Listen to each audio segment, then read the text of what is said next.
attention yesterday was grabbed by the former chief of anti-graft body, the Busnet, who was taken into custody for his alleged involvement in distributing government land in the name of individuals.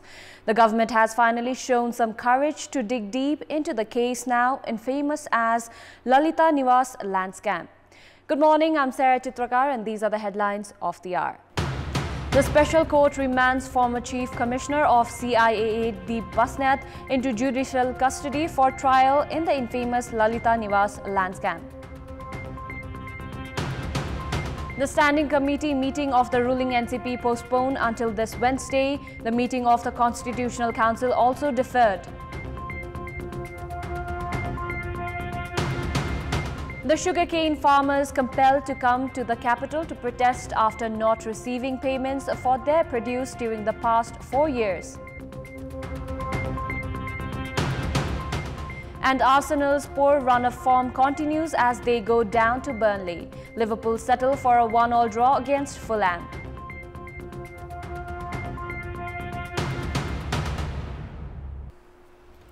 The Special Court has remanded former Chief Commissioner of the Commission for Investigation of Abuse of Authority, the Busnet, in custody for trial.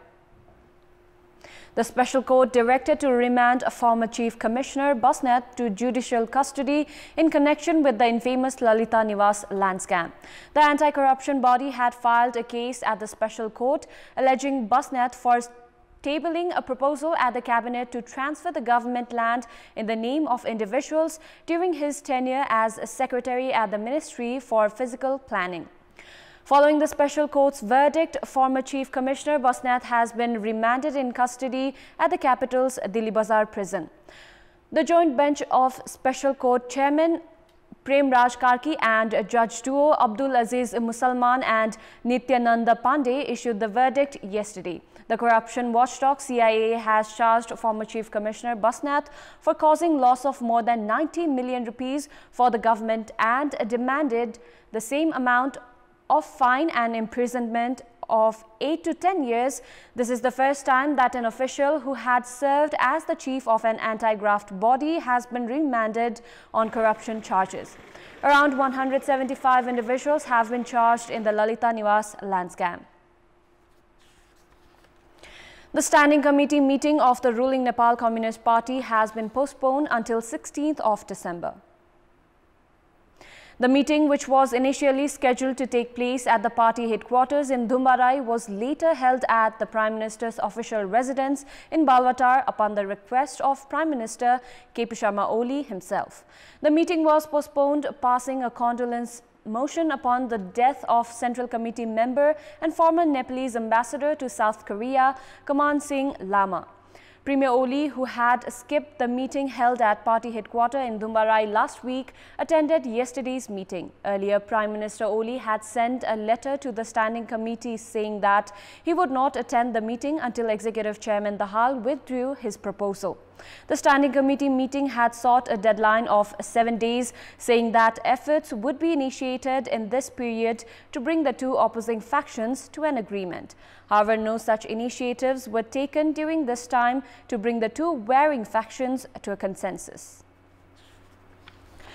The meeting of the Constitutional Council has been deferred until Tuesday. The scheduled meeting yesterday could not take place, citing lack of quorum, as President of the main opposition Nepali Congress Sher Bahadur Deuba and Speaker Agni Sapkota did not attend the meeting. Chief Justice Cholendra Samsher Rana and Chairman of the National Assembly Ganesh Timalsina meanwhile reached the Prime Minister's official residence in Balwatar to participate in the meeting. In the 6-member Constitutional Council chaired by Prime Minister, the position of Deputy Speaker has remained vacant. The Chairman and at least 4 members of the Council should mandatorily attend the meeting, which is assigned to recommend the officials to be appointed at the constitutional bodies.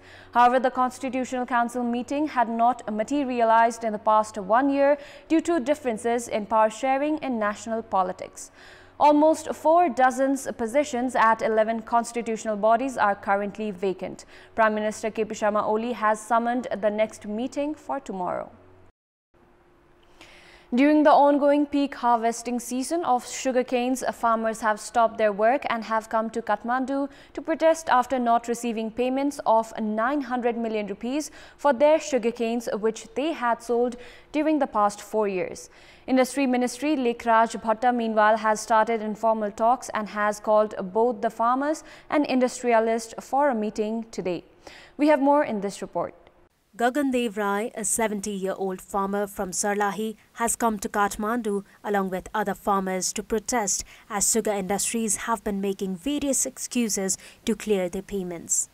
There is no basis to get the new price of sugarcane as they have not even received the previous payments. More than 4 dozen farmers from Sarlahi, Rohtahat, Nawalparasi and Kapilvastu staged a protest holding placards at the capital's Maitikar on Sunday. Sugarcane farmers are yet to receive payments of 900 million rupees from the industrialists. According to the farmers, Annapurna Sugar Industry in Sarlahi has not paid 240 million rupees, while Mahalakshmi Sugar Industry owes 70 million rupees. Private sugar industries in Rohtahat and Nawalparasi have not released the payments either. This is not the first time the farmers have staged protest to receive their payments. The government had reached a 5-point agreement with the farmers early in January this year after they agitated last year. However, the Ministry of Industry failed to implement the agreement that was inked some 11 months back to pay all the arrears within 15 days, compelling the farmers to protest this year again. The farmers had met the industry minister a month ago and had drawn their attention regarding the issue. However, the ministry has remained reluctant in approaching the industrialists to settle the dues. Instead of clearing the payments, the industrialists are more focused on receiving concessions from the government by pointing out various problems and maintaining syndicate of managing to impose quantitative restrictions on sugar imports for 2 years. A notice board providing detailed information about the project must be placed at every development construction site. However, such notice boards are not seen at most of the construction sites. In this context, in our Public Voice segment, we had asked the local residents in Sinduli how important are notice boards at construction sites carrying out development works. Let's take a look at what they had to say.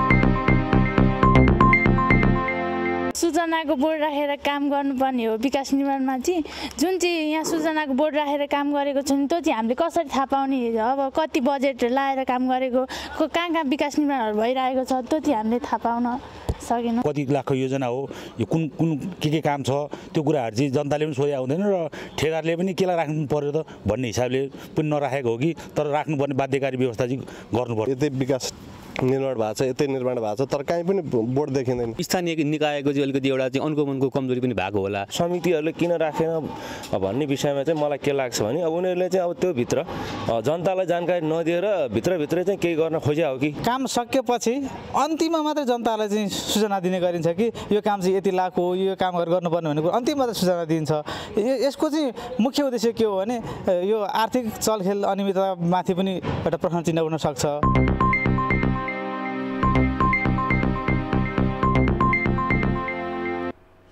It's time now for our segment Public Pulse, where you text us with your opinion.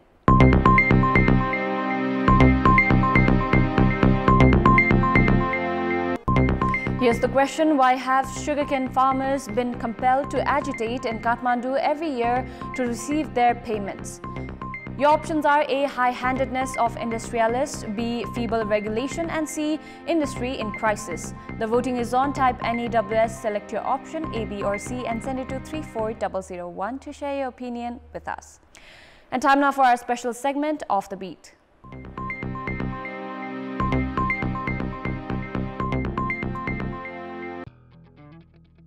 The orange farmers in Baglung have started selling their farm produce from their houses. With the construction of roads, the businesses have started reaching out to houses of these farmers to collect oranges.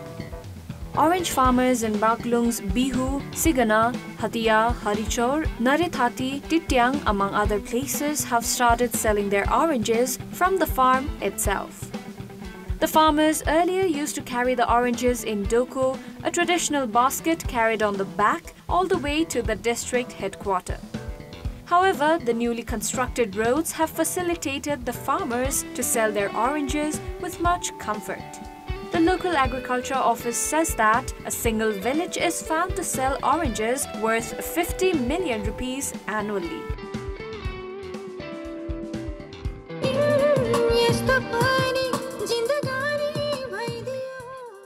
The Nepalese film industry has been badly dented by the impact of COVID-19.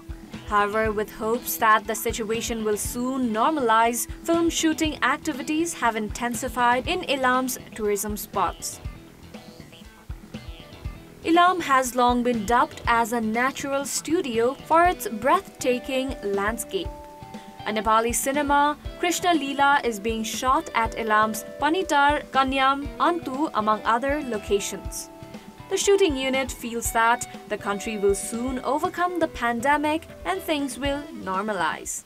80% of this movie is being shot at Ilam, while the rest will be shot at locations in Pashthar district.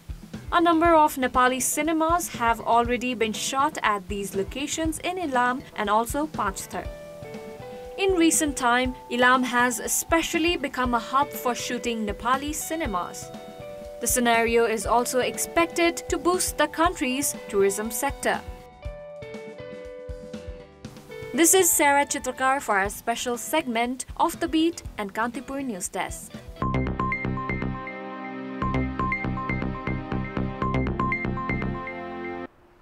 Before wrapping up, here's a look at the top stories once again. The special court remands former Chief Commissioner of CIAA Deep Basnet into judicial custody for trial in the infamous Lalita Niwas land scam. The Standing Committee meeting of the ruling NCP postponed until this Wednesday. The meeting of the Constitutional Council also deferred. The sugarcane farmers compelled to come to the capital to protest after not receiving payments for their produce during the past 4 years. And Arsenal's poor run of form continues as they go down to Burnley. Liverpool settle for a 1-1 draw against Fulham.